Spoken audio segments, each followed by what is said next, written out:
తెలంగాణ రాష్ట్రంలో 42% మోచేతికి బెల్లం ఎక్కడ ఆగింది? ఢిల్లీలో ఆగింది. ఇవ్వాలి అనుకుంటే రాష్ట్ర ప్రభుత్వం కూడా డిక్లేర్ చేయవచ్చు. లోకల్గా ఇవ్వాలనుకుంటే తమిళనాడు రాష్ట్రంలో కానీ కర్ణాటకలో కానీ ఇచ్చిన విధంగా ఇచ్చుకోవచ్చు.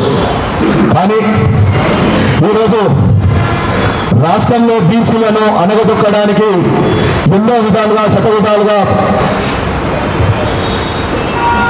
ఇతర కుల వ్యవస్థలో మనం నలిగిపోతున్నాం. అగ్రవర్ణ కులాల నుండి మనం ఈ సంఖ్యల నుండి మనం బయటికి రావాల్సింది సమయం ఆసన్నమైంది. అది కేవలం బీసీ జర్నలిస్ట్ సంఘాలు ద్వారానే అవుతుంది. బీసీ సంఘాలు మరియు బీసీ జర్నలిస్ట్ సంఘాలు అందరం ఏకమై ఈరోజు బీసీ జర్నలిస్ట్ జేఏసీ అనేది మనం ఏర్పాటు చేయడం జరిగింది. రాష్ట్రంలో ఉన్నటువంటి బీసీ జర్నలిస్ట్ సంఘాలు అని చెప్పుకునే నాయకులు మేము కూడా చెప్తున్నాం ఏంటంటే, గతంలో బీసీ జర్నలిస్టు ఒక వేదికను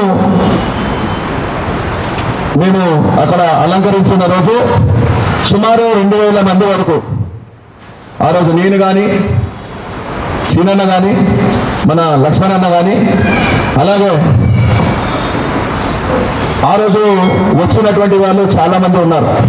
అందులో వచ్చినటువంటి వాళ్ళ దాంట్లో టోటల్గా బీసీ కులాలలో జర్నలిస్ట్ ఎంతమైతే ఉన్నారో వాళ్ళందరూ సుమారు ఒక 30-40 ఛానళ్ళు ఆ రోజు వచ్చాడు.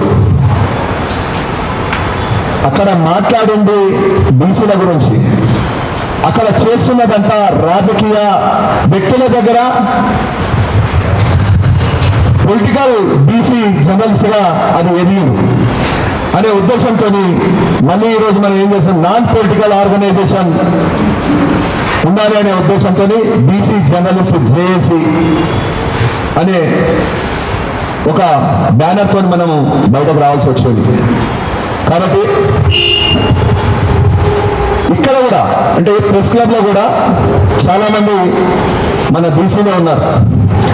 అన్నా మీరు రండి, వేదికను అలంకరించండి అంటే ఏమే మా యూనియన్తో బాధలు ఉంటాయి, మాకు ఎన్నో రకాలుగా బాధ ఉంటాయి. అవునన్నా, యూనియన్తో బాధలు, యూనియన్లకు అతీతంగా మనము ఒక బీసీలుగా మనము ఒక వేదికను మనం ఏర్పాటు చేసుకున్నాం.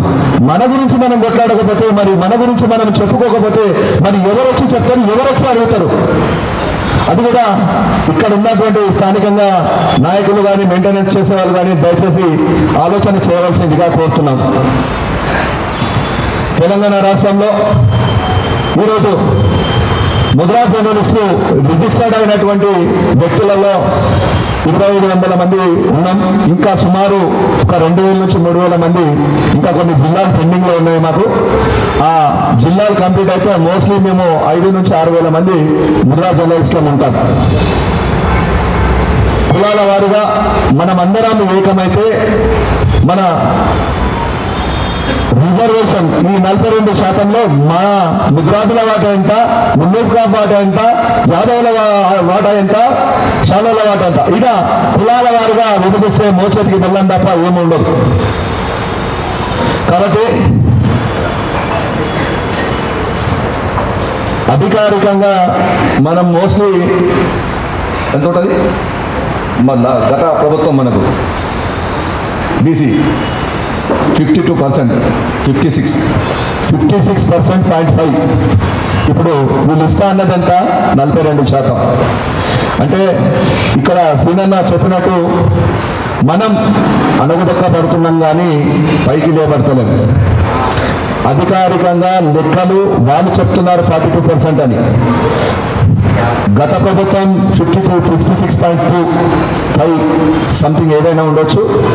ఆ రకంగా మన బీసీలంతా ఏకమైన రోజు మనం ఇంకా బాగుపడగలుగుతాం, మన పిల్లలకు ఒక మంచి భవిష్యత్తు ఇవ్వగలుగుతామనే ఒక ఉద్దేశం. ఇప్పుడు కూడా చాలా ఉద్యోగాలు కోల్పోతున్నాం మన రిజర్వేషన్ లేక. రిజర్వేషన్లలో మనకు చాలా అన్యాయం జరిగింది. అంటే ఎదుటి వాళ్ళు కడ్డ డ్రెస్ వేసుకొని వచ్చి మేము ఈ రిజర్వేషన్ మీకు ఇస్తామంటే ఆ రాత రాసేది కూడా మన బీసీ జర్నలిస్టులే. కానీ అక్కడ మరి బీసీలకు ఎందుకు అన్యాయం జరుగుతుందని అడగని వారు కూడా మన బీసీ జర్నలిస్టులే. కాబట్టి ఇప్పటి నుండి ఏ మీటింగ్ జరిగినా ఎక్కడికి పోయినా సార్ మా బీసీల వాటా ఎంత, మా వాటా ముందు మీరు చెప్పగలుగుతారా అనేది ఒకసారి ప్రశ్నించండి. వాళ్ళ దగ్గర సమాధానం ఉండదు. ఆ సమాధానం దొరికే వరకు ప్రతిరోజు ప్రశ్నిస్తూనే ఉండాలి.